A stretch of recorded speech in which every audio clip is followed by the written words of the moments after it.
Ini bicara komposisi pemain tentu ada pemain yang menonjol nih. Kalau di musim ini memang sorotan kan ya masih bagus juga, tapi pemain kita juga sebenarnya kan keras-keras juga, nggak mau kalah juga. Ya itu Tom Haye juga ternyata dia mau duel juga, mau beradu-adu juga ya kan gitu. Padahal kan kita lihat aduh Tom Haye kayaknya lemes, padahal ternyata mainnya kuat ya.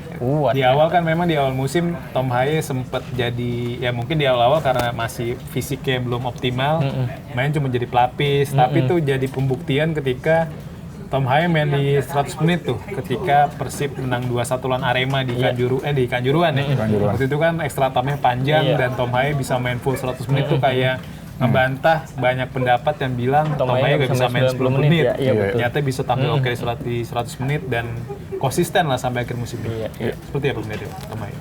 Tom Haye kalau kita flashback musim lalu kan dia masuk ke Almer City tuh udah menit-menit akhir ya. Sama kayak tahun ini juga masuk ke Persib tuh menit-menit akhir kan. Sepertinya dia kayak nunggu ada deal yang lebih bagus, klub yang lebih bagus yang mengincar dia. Dia masih punya gengsi lah, dia merasa oh gue punya kualitas, gue pengen main di klub yang lebih baik. Tapi ternyata mungkin tawarannya nggak cocok. Pada akhirnya dia memilih Persib dan ya mungkin karena tawarannya lebih cocok ya kan, dan juga dia main di Indonesia juga. Melihat umurnya tahun lalu kan umurnya udah 30 ya. Jadi mungkin kalau dibilang sudah waktunya ke Indonesia ya, kalau nggak dari umurnya sih mungkin udah waktunya ke Indonesia, tapi jangan ke Indonesia dulu lah. Misalnya mampir ke Thailand dulu lah, atau mampir ke Jepang dulu gitu. Tapi dengan dia pergi ke Persib ya sudahlah, mau diapakan gitu. Dan ternyata dia membuktikan kalau memang dia pemain yang berkualitas. Dan jangan lupa kalau Persib juara musim ini itu adalah gelar liga pertamanya Tom Haye sepanjang karirnya dia Tom Haye. Karena selama ini dia cuma menangkan VB Cup kalau nggak salah, itu juga di AZ ya, di AZ Alkmaar. Jadi ya makanya dia habis-habisan musim ini, dia terlihat mainnya serius, beberapa kali ngamuk-ngamuk di lapangan. Dia terlihat seperti apa ya, menunjukkan pengen menang. Nah, menunjukkan pengen menang, menunjukkan bahwa gue nih belum habis, gue masih punya apa namanya kualitas. Gue masih bisa membawa tim besar juara, masih bisa bersaing di AFC Champions League juga. Jadi ya musim ini Tom Haye jadi salah satu yang menonjol lah. Walaupun awalnya di Persib dengan datangnya Tom Haye itu dan juga Luciano Guaicochea, juga Mark Locke, ada 3 pemain yang tipenya sama sebetulnya kan. Tapi pada akhirnya Boyan Hodak bisa meramu taktik di mana salah satu harus mengalah jadi breaker, satu jadi pengatur serangan, satu jadi box to box. Dan peran itu ternyata berjalan dengan baik gitu. Walaupun kadang juga ada diselingin Adam Alis di situ kan. Gitu.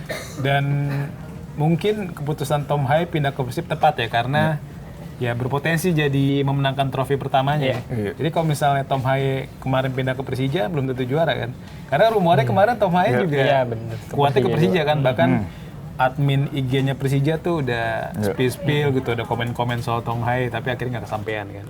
Akhirnya Tom Haye lebih memilih Persib Bandung, tim yang selangkah lagi jadi juara Super League. Dan sebenarnya juga bukan nggak mungkin kalau Tom Haye pindah ke Persija, mungkin Persija mungkin dia jadi juara Super League musim ini. Tapi kan akhirnya faktanya ya Tom Haye memilih Persib, dan Persib ya hampir pasti lah juara Super League musim ini. Ini dari laga Persib lawan PSM kemarin, ada kejadian yang nggak mengenakan di pertandingan ya.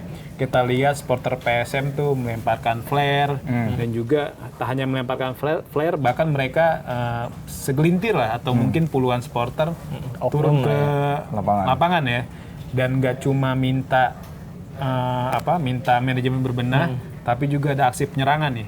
Ada salah satu supporter yang sebenarnya udah minta maaf. Mereka ya supporter ini tuh nyerang pemain Persib. Ada Ahmad Jufrianto yang kena tendang. Sebenarnya ada aksi pembelaan juga dari Dion Max, tapi nggak. Dion Max dan klarifikasinya dibilang dia cuma ingin membantu Ahmad Jufrianto, tapi nggak sempat nyerang seperti memukul atau apalah ke supporter. Pokoknya intinya ada supporter PSM yang menyerang pemain Persib. Itu sangat disayangkan ya. Sebenarnya kan ya PSM udah nggak ada kepentingan. Dia udah selamat dari degradasi. Cuma memang minusnya ya mereka musim ini jauh dari target. Mungkin target PSM ingin finish di papan atas dengan adanya Bernardo Tavares di awal musim, tapi karena ada gejolak ya, ada beberapa masalah, akhirnya Tavares mundur kan, lama-kelamaan PSM turun, dan akhirnya ya si Thomas Trucha juga udah enggak kan, akhirnya Ahmad Amiruddin ya jadi caretaker musim ini. Lo melihat insiden penyerangan itu seperti apa? Ya itulah sepak bola Indonesia, sepak bola yang sangat dicintai oleh kita, oleh penontonnya. Ya termasuk supporter PSM kemarin ya, mereka tuh sangat sayang banget sama timnya, sama klubnya, pengen banget kemarin dapat hasil maksimal. Mungkin itu kalau kejadian kemarin imbang kayaknya nggak bakalan ada kerusuhan kayak gitu.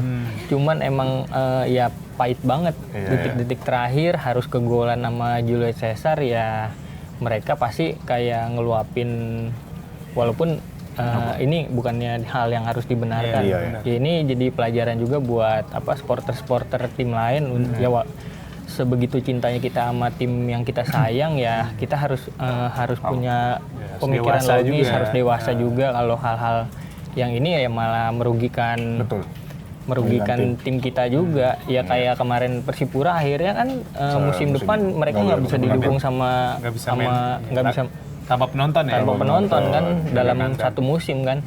Ya PSM juga pasti siap-siap aja bakalan ada sanksi dari PSSI kan dengan kemarin ulah yang dilakuin. Ya itu pokoknya buat supporter Indonesia, supporter tim kita, ya kita emang sayang sama sama tim kita, tapi ya kita harus punya pemikiran yang logis lah, jangan anarkis gitu, nggak perlu lah kayak gitu-gitu. Ya kalau kalah ya udah terima aja gitu. Iya betul.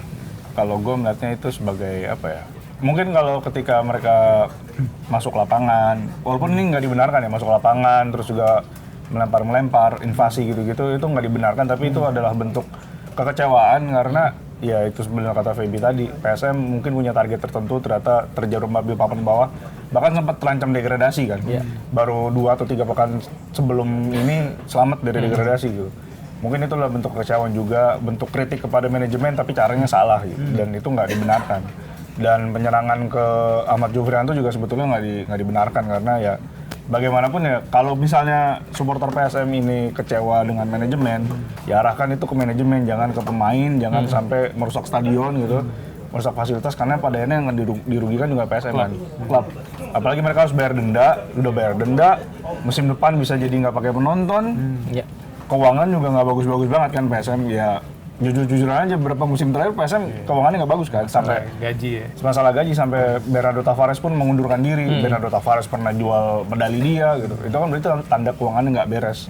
Dan juga musim ini ada masalah begini, musim depan ya palingnya musim depan udah mulai dengan agak minus lah, beberapa pemain pasti juga akan cabut dari sana karena melihat kondisi seperti ini. Jadi lebih baik kalau mengarahkan kemarahan, mengkritik manajemen, mending ketika tim berlatih datengin, tuh ngomong di situ.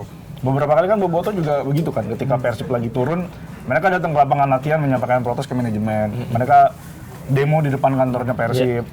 Begitu juga dengan Jackmania, mereka datang ke Sawangan, mereka datang ke latihan, mereka menyampaikan keresahan ketika duduk bareng manajemen. Seperti itu, jangan invasi ke lapangan, jangan mengganggu pertandingan gitu. Lebih baiknya seperti itu kalau mau protes ya. Kalau emang mau nyontoh ya nyontoh kemarin pertandingan Semen Padang Persebaya sih, Bur. Ya selesai pertandingan ya sampai pemain Persebaya ngasih apresiasi ke para penonton Semen Padang ya, walaupun mereka ya harus terima tim kesayangannya degradasi. Ya itu lihat pertandingan itu, walaupun Semen Padang kalah banyak, ya supporter juga ya udahlah terima gitu. Terus dapat apresiasi juga dari tim lawannya Persebaya yang ngasih apresiasi khusus buat para supporternya, itu bagus juga tuh buat dicontoh kan. Gitu. Gak sempet baca? Dengerin aja, klik icon text to speech di okezone.com.